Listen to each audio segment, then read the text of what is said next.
En 5 años de la transformación de Bergoglio a Francisco, hemos escuchado muchos documentos, también su palabra a través de las giras internacionales, como parte de un catolicismo más ligado al sermón de la montaña, si tienes 2 panes, dale uno a quien no tiene, o aquello que fue el Concilio Vaticano II, que arrancó de la mano de Juan XXIII, el Papa Bueno, y que terminó tras su muerte en manos de Paulo VI.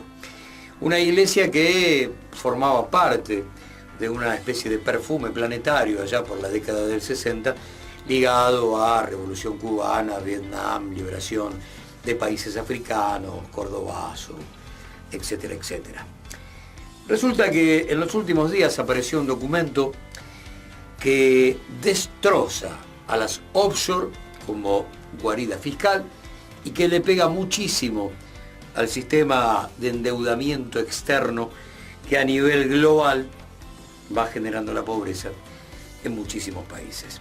Habla de las finanzas offshore y el excesivo endeudamiento público. Un documento que, si bien tiene alcance global, la verdad que parece hecho a medida de algunas cosas que deben gritarse en la República Argentina. Pero no solamente el asunto pasa por un diagnóstico, también tiene que ver con una sugerencia de soluciones. Dice el Vaticano: necesitamos un impuesto mundial sobre las transacciones offshore, y te invita a llevar a cabo cambios estructurales para resolver el problema de la deuda pública de muchos países. Algo que se parece demasiado a lo que terminaron votando la mayoría de los países de las Naciones Unidas de la mano de la propuesta kirchnerista a través del G20 más China.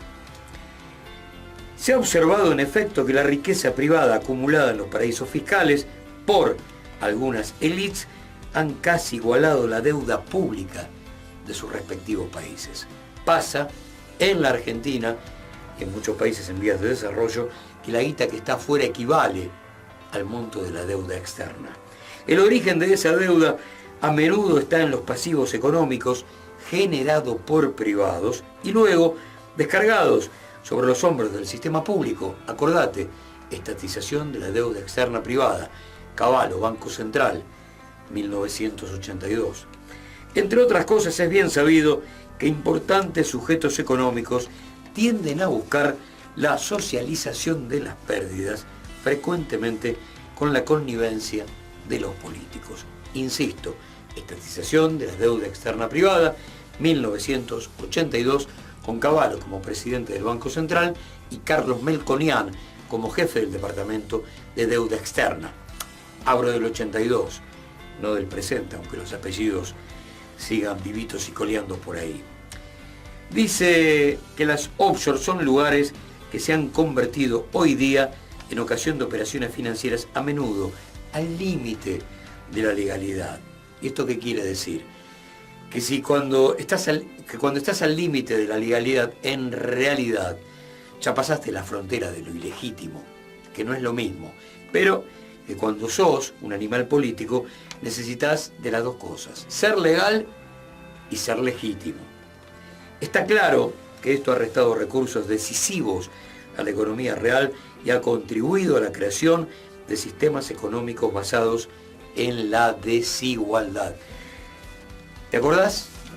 En otro de los envíos de Visión País decíamos que el gran problema de la República Argentina del presente, gobernado una vez más por tercera vez en 42 años por el neoliberalismo, no es la pobreza, es la desigualdad que genera la pobreza, que no es lo mismo.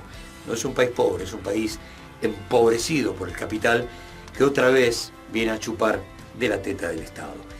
La deuda externa, dice el Vaticano, es el conjunto de pasivos financieros que pesan sobre los estados y representan uno de los mayores obstáculos para el buen funcionamiento y crecimiento de las distintas economías nacionales.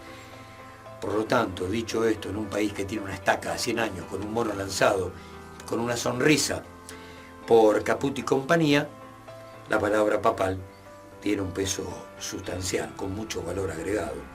Es necesario permitir y alentar razonables vías de salida de la espiral de la deuda, no poniendo sobre los hombros de los estados y por tanto sobre los de sus ciudadanos a millones de familias, cargas de hecho que son insostenibles.